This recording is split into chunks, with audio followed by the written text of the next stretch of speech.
Yeah, all right. Nice to see you. Lila! Oh, So good to see you again. well, John, this is beginning to be a habit. There have been a lot of gatherings lately, haven't there? Well, I'm all in favor of it. I adore parties. And Edward? Oh, he's at home with a cold, or that's what he says. But because I don't believe a word of it. He tried the same thing on New Year's Eve. Oh, will you excuse me, please? I want to see.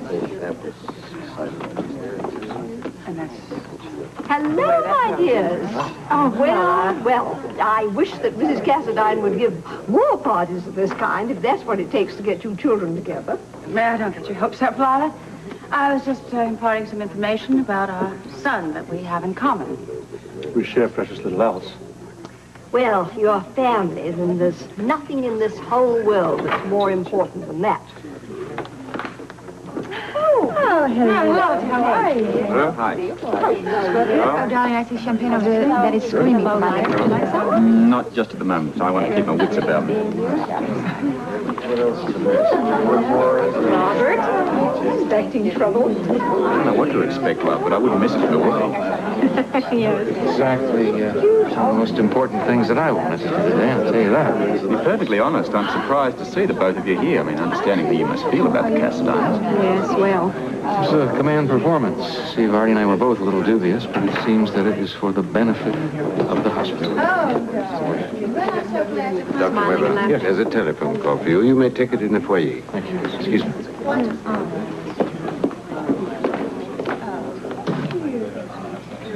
That is a very strange little fellow. Well, of course, his employer's a little odd, too. Do you know that she sent him to the clinic today to tell us that she would call every day unless she had a chance to talk to Luke today? I don't like the sound of that. Well, evidently he did meet with her, but can you imagine the gall of that one? Interrupting his honeymoon. Couldn't care. I suppose he's been telling you all about the arrival of the yacht today. The Titan's here? Yeah, a bit ahead of schedule, but all in one piece. Oh, yes, it's gorgeous, darling. Marvelous, marvelous. Yes, I know. It's in there. Hey, look, Tiffany and I are going to have a drink on the old white elephant later on. Why don't you and Rick join us? That sounds like fun. I think Rick would like... Excuse me, hello. I've got an emergency at the clinic. I better get down there right now. Oh, okay. I was just talking to Robert and Tiffany about us joining them for a drink afterwards. Yes, the yacht just arrived today. Well, I should be through, I would think, by the time this little reception's over, so why don't you pick me up at the clinic? Done. Good, thanks. Excuse me. Rick? Yeah. I'll call you to see if you can make it. But if you need me then, then you just call me, all right? Just wait.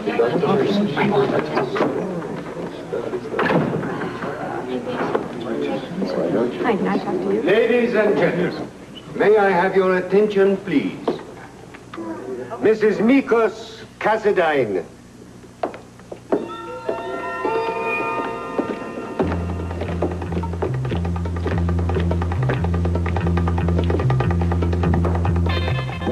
I have seen General Hospital and the university, and I approve, as my husband would have approved. Mikos Cassadine had a deep and abiding love of mankind, even though that love drove him past the boundaries of propriety. But in memory of that love, in memory of him, in memory of Mikos Cassadine, I present you with a gift to be used by the hospital and the university in the development of the uses of carbonic snow and other healing agents for the good of all mankind and for healing for all people. In the name of Mikos Cassadine, I present you with $10 million.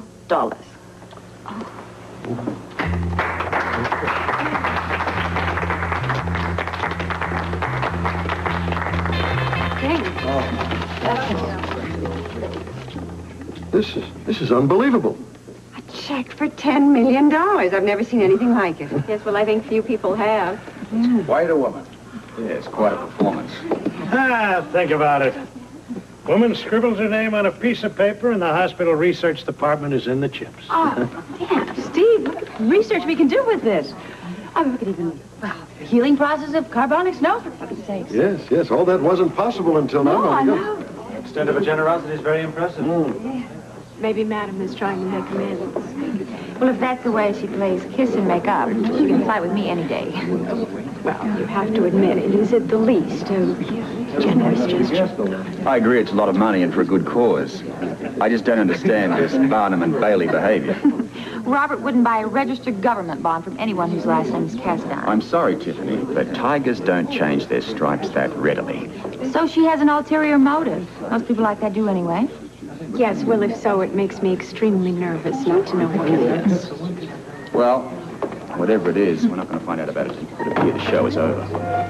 Now, starting now. There's plenty left in the kitchen, sir. Well, I'm well aware of that. But the less food and drink that are served, our guests will depart sooner. Madame would like the Grand Hall cleared within an hour. Do you understand? Very well, sir. Oh, one moment, please. Oh, may I be of service to you, sir? Oh, if you will, sir. Madame's personal maid is in the salon with the packing instructions. This must be handled quickly and efficiently. I shall see to it right away, sir. Merci. Well, I will have your wraps brought immediately. Thank you. Well, it was a divine party, wasn't it? A little on the short side, don't you think? Well, I can't really complain. The hospital wound up with a lot of money. Well, Les, is the social scene in Port Charles always as exciting? Well, the wedding was lovely. The ending was a little too exciting for me. You're not still worried about Scotty, I hope. I've been trying not to, but I have a very strong feeling that one of these days we're going to have to reckon with Scotty.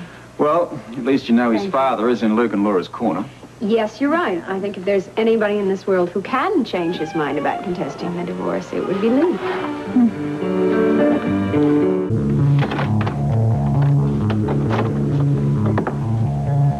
Well, this hotel ain't the Ritz, but it's a lot better than that hovel I found you in Mexico. It serves the same purpose. The roof over my head. You deserve better. Well, I'm not that concerned about my environment, you know. A few other things on my mind. Luke and Laura. Well, it's no secret. It's no secret that you're wasting your talents and your future on meaningless revenge.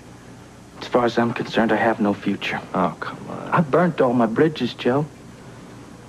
That's not true at all. There are people in Port Charles that happen to need you and to love you. It's a joke. Your father's a joke? My father probably wishes that he never laid eyes on me. That's not at all true, and you know it. Well, one thing's for sure. My father is interested in only one thing. I don't contest the divorce. Well, that's because he cares about you, and he doesn't want to see you throw your life away on Luke and Laura. Luke and Laura. That's all he's interested in. He is interested in you. Since I've been working in that office, not a day has gone by that he hasn't wished that you were back in your old desk working. You've managed to fill my place quite well. I haven't filled anything. The man offered me a job, and I took it. We had an agreement from the very start that I was only going to be temporary help until you came back. I'm back. So what? So I'm emptying out my desk. I'm moving out. Oh, come on, Joe. It's true, always, from day one, man. I've always wanted to be a lawyer, a waterfront lawyer, a lawyer of the people. That's nice. Really. I remember when I wanted to do that once. Well, you still can. Look at it, man. One way or the other. If you contest this divorce or not, Luke and Laura are going to end up married. Why don't you pick up the pieces and start your life over again? I don't know about that. Well, think about it. Please? I mean, if the people that love you and that you love mean anything to you, don't contest this divorce.